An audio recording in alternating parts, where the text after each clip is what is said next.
दिसंबर की वो रात थी जब कड़ाके की ठंड ने शहर को अपनी आगोश में ले रखा था।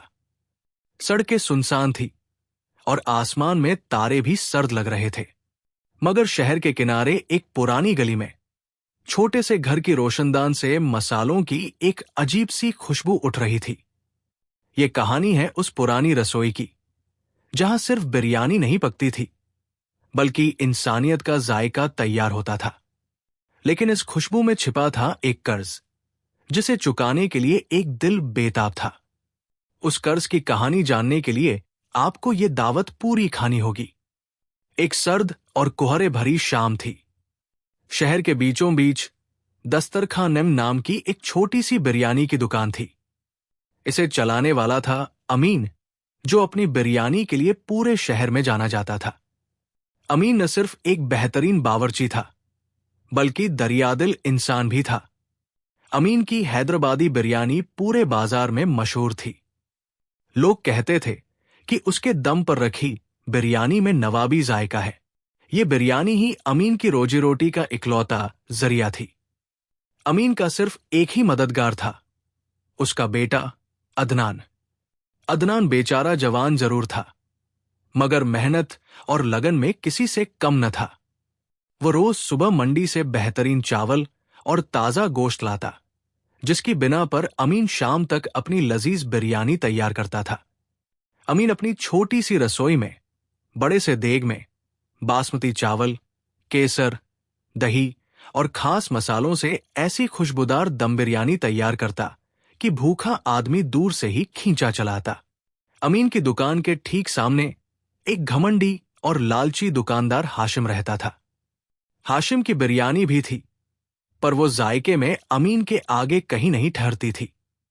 हाशिम जब भी अमीन की दुकान पर भीड़ देखता तो जलकर कहता, पता नहीं इस फकीर की बिरयानी में क्या है कि लोग मेरे पास आना छोड़ गए हैं।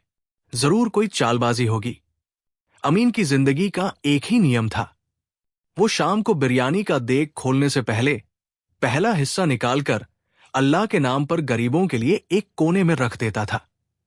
यही वजह थी कि उसकी बिरयानी का जायका हमेशा बरकत वाला होता था। एक रात सर्दी अपनी हदें पार कर चुकी थी। ग्राहक कम थे। अदनान उदास होकर बोला, अब्बा, आज ग्राहक बहुत कम है, क्यों न जल्दी दुकान बंद कर दे। अमीन ने देग पर हाथ फेरते हुए कहा, बेटा, हमारे पेट भर गए हैं, पर शहर में अभी भी ऐसे लोग हैं जिनकी रात भूखे ही गुजरती है। जब तक बिरयानी का एक भी दाना बाकी है, दस्तरखान बंद नहीं होगा। अभी बाप बेटा बातें कर ही रहे थे कि दरवाजे पर आहट हुई। एक पगड़ी पहने बुजुर्ग आदमी, जिनके कपड़े फटे थे और आंखें थकी हुई थी, अंदर आए। वो धीरे से बोले, अमीन साहब, क्या मुझे एक प्लेट बिरयानी मिल सकती है? मेरे पास आज बस थोड़े से ही पैसे हैं। अमीन ने मुस्कुरा कर कहा, जरूर बाबा। उसने बुजुर्ग को बैठाया और उन्हें एक पूरी प्लेट बिरयानी और गर्मा गर्म शोरबा दिया। बुजुर्ग ने पेट भरकर खाया। जब वो पैसे देने लगे तो अमीन ने उन्हें रोक दिया। नहीं बाबा, आज आपकी दावत मेरी तरफ से। बुजुर्ग की आंखों में नमी आ गई। उन्होंने दुआ दी और चले गए। उनके जाने के बाद अदनान ने हैरानी से पूछा, अब्बा, आपने उनसे पैसे क्यों नहीं लिए? हमारी भी तो कमाई कम है आज। अमीन ने अदनान के सर पर हाथ फेरते हुए कहा, बेटा, जब कोई मोहब्बत से खिलाता है तो हिसाब ऊपर वाला रखता है। ये बिरयानी का नहीं, दुआओं का कर्ज है। गुजरते वक्त के साथ हाशिम का हसद नफरत में बदल गया। उसने पूरे बाजार में ये अफवाह फैला दी कि अमीन अपनी बिरयानी में सस्ते और बासी मसाले इस्तेमाल करता है, जिससे लोगों को जायका तो मिलता है पर तबीयत बिगड़ जाती है। बाजार के कुछ नादान लोगों ने हाशिम की बात पर यकीन कर लिया। उन्होंने अमीन की दुकान पर आना कम कर दिया। बिरयानी बिकनी बंद हो गई। अमीन ने सफाई देने की कोशिश की, पर किसी ने उसकी बात पर ध्यान न दिया। अदनान घबराकर बोला, अब्बा, अब क्या होगा? अब हम कैसे गुजारा करेंगे? अमीन शांत रहे, बोले, बेटा, सच्चाई भी एक चावल का दाना है।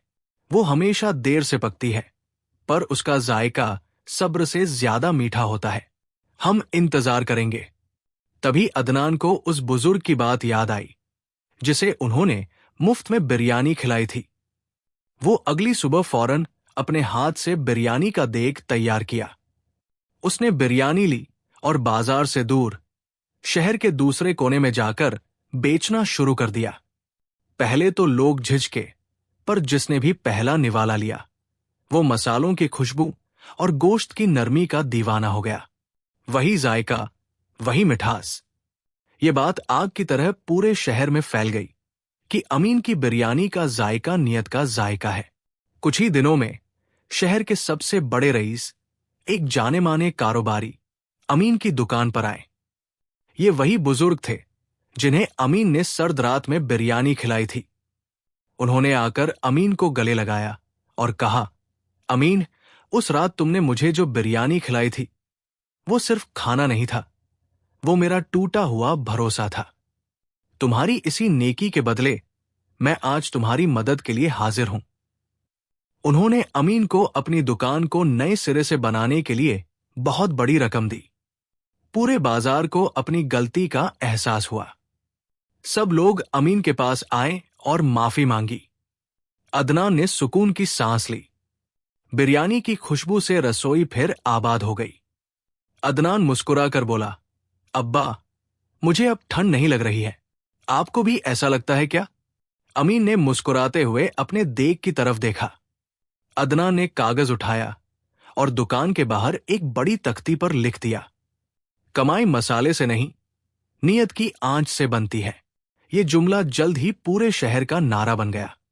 साल गुजरते गए, मगर अमीन ने अपनी बिरयानी की आंच कभी धीमी न होने दी और न ही पहले हिस्से को गरीबों के लिए निकालना बंद किया। इस कहानी से हमें यह सबक मिलता है कि जिंदगी में सच्चा जायका दौलत से नहीं, बल्कि मोहब्बत और नियत की सच्चाई से आता है, और नेकी का कर्ज हमेशा बढ़कर अदा होता है।